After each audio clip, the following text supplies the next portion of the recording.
Cho, salamat sa padala mo. Ayan, nakuha ko na kay Sally ang rambutan. Dami namang rambutan yan. Thank you so much po, Ayan, Tita thank you Cho. so much. Ano pa pong laman yan, Mamita? Ito pang avocado.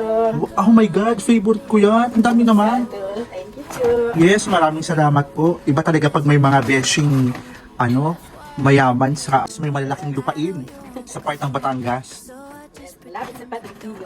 Maraming salamat po kay Tita Cho, di ba? Mabrang ano yan. Thank you, Cho. Sally, sa nagdala.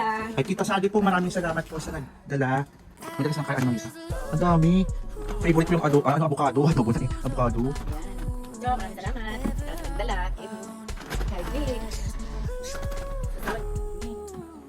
Yes, ayan po. Ang daming padala nila Tita Cho. Salamat po. Ayan. Masarap yung Thank you favorite so ko yan. much, Cho. Sa sakong Isang sakong paayuda po. Ayan. Sana may mga beshi din akong may-ari ng